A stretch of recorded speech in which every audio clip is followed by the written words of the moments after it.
Адам ағзасының ішек пен ми жұмысы арасында қандай қарым-қатынас бар? Ми жұмысын ішектер басқарады десем сенесіз бе? Бұл туралы білгіңіз келсе, видеоны соңына дейін көріңіз. Адам ағзасы бір-бірімен тығыз байланысты. Кейбір сырқаттар басқа ағзаға кері әсерін беріп жатады.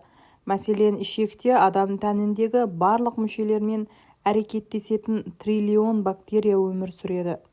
Соңғы жылдары ғалымдар ішектердің адамның көңіл күйіне қалай әсер ететінін анықтаған. Бір қызығы, ас қорыту жүйесі теріден бастап бүйрекке дейін көптеген ағзалармен тығыз байланысты. Мәселенің бәрі бактерияда болып тұр. Кей факторлар адамға еш қатысы жоқ дегеннің өзінде де тамақтану мен өмір салты өз қолымызда. Статистикаға көз жүгіртетін болсақ, дамыған елдердің 90% тұрғындары ас қорыту жүйесіндегі аурулармен бетпе-бет келеді екен. Мысалы, ішек аурулары, оның ішінде корень ауруы мен ойық жаралар колиті тексерілген 100 мың адамның 200-інде табылған. Өкініштісі, олардың көбі жастар. Әйелдер мен ерлер бұл сырқатқа бірдей шалдыға береді. Яғни ауру жынысқа бөлінбейді. Ішек аурулары кездескен науқастардың біразы ішек тітіркену синдромына ұшыраған. Оның әлемдегі пайыздық көрсеткіші 20% құрайды. Статистика бұл дертке әйелдер ерлер қауымына қарағанда 2-3-4 есе көп шалдығатынын айтады. Сол сияқты олардың орта жасы 30 бен 40-ты құрайтын болып шықты. Тоғышек және ащы ауруының белгілері.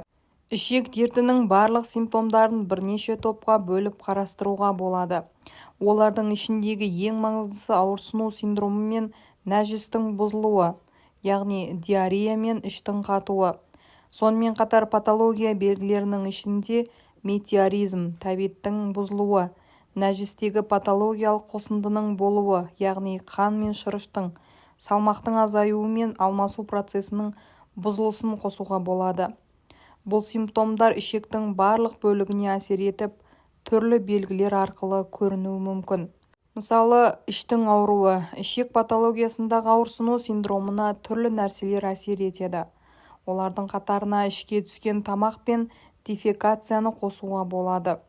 Ал аш ішектің дертін кіндіктің айналасы ауырғанынан байқаймыз. Ол кезде науқастардың кіндігінің айналасы шаншып белгі береді. Ал тоғышек сырқатының ауру сезімі бүйірге қарай өтеді. Олар дефекациядан немесе іштегі желді шығарған соң басылуы мүмкін. Сондай-ақ диарея, бұл іштің өтуі белгісімен көрінеді. Яғни тәулігіне 3 реттен артық сұйықтық нәжіс ретінде пайда болатын синдром. Көп жағдайда іштің ауруы, дене қызуы, құсу секілді белгілермен қоса жүреді. Диареяның өткір және созылмалы түрі бар. Созылмалы диареяға ішектің тітіркену синдромы, ойық жара колиті, крон ауруы, тоғышек рагы секілді себептер әсер етіп жатады. Іш өту 2 тәуліктің ішінде қайтады. Бұл күндері дұрыс тамақтанып, бастысы ағзаны қатты құрғатып алмау керек. Сондай-ақ іштің қатуы, ұзақ уақыт нәжістің сыртқа шықпауы тоғышектегі проблемамен байланысты болады. Көбінесе ол диареямен аяқталып жатады. Айтпақшы, іштің қатуы әрдайым ішектің ауруымен байланысты бола бермейді. Ол дені сау адамдарда тамақтанудың бұзылысынан, аз қозғалысты өмір салтынан, кей препараттың жанама әсерінен туындап жатады.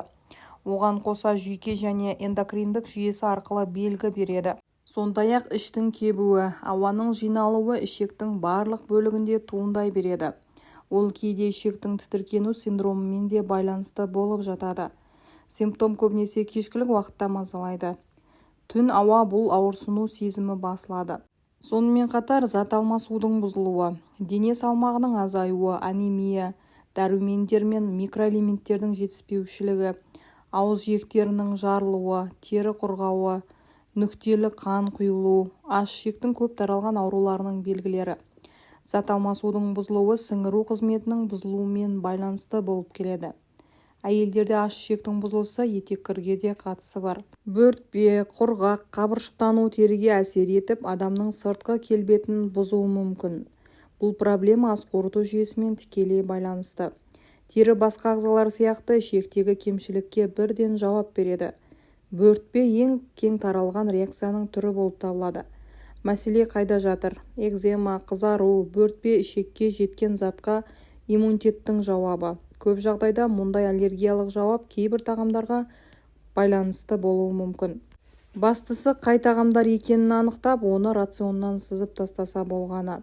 Ішек пен ми жұмысы арасындағы тығыз қарым-қатынас. Бір қарағанда миға ішектің жұмысының еш қатысы жоқтай көрінеді. Бірақ олар бір-бірімен тығыз әрекеттесетін болып шықты. Ішек жасушалары көптеген процестерге, әсіресе көңіл-күйге жауап беретін серотонин гормонын өндіреді. Ішек микрофлорасы иммунды жүйенің ақуызы болып саналатын, өз кезегінде миға әсер ететін цитокининнің өндірісіне қатысады. Ішектегі микробтар гематоэнцефалдық тосқауылға әсер ететін затты өндіреді. Анығын айтқанда, бұл миды қандағы түрлі зиянды нәрселерден сақтайтын ми мен қантамыр жүйесінің арасындағы сүзгі. Қазірде ішек микробтары жүйке жүйесіне қалай әсер ететінің жөнінде зерттеулер жүргізіліп жатыр. Бұл өте қиын процесс болғандықтан әлі нақты жауап шыға қойған жоқ. Десе де бір нәрсе анық, адамға сау ішек ауадай қажет. Әзірге ғалымдар адам денсаулығының ішектің жұмысы тағы қалай әсер ететінін анықтап жатқанда, біз күн сайын рационымызға көкөністерді қосу арқылы ішектің жұмысына көмек бере аламыз. Ішектердің иммунитетке ықпалы өте зор. Күнделікті тамақ арқылы бізге жат ақуыз бен патогендердің көптеген саны түсіп жатыр. Олар түрлі аурулар тудыруы мүмкін. Сондықтан ішек тезірек ол заттарды бейтараптандырып, ағзаға зиянын тигізбеуді ойлайды. Осы үшін ішекте микрофлоралар өмір сүреді. Иммунды жүйенің көп бөлігі сол ішекте орналасқандықтан, оның барлық ағзаға әсері заңдылық болып есептеледі. Ал ішектердің бүйрекке де әсері қалай болады? Бүйрек пен тоғышек организмдегі су-тұз теңгерімін реттеуге көмектеседі. Сонымен қатар бүйрек қан тамырлары арқылы ішекке немесе асқазан ішек жолдарында өмір сүруге бейімделген бактериялар арқылы түсіп кетуі мүмкін. Ағзадағы суда ерігіш токсиндерді тазалаумен айналысады. Сол себепті ішектің шырышты қабығының бұзылысы бүйрекке кері әсерін тигізіп жатады. Бұл жағдай ішек тітіргендіргіш синдромы кезінде кейбір антибиотиктерді қабылдағанда да туындайды.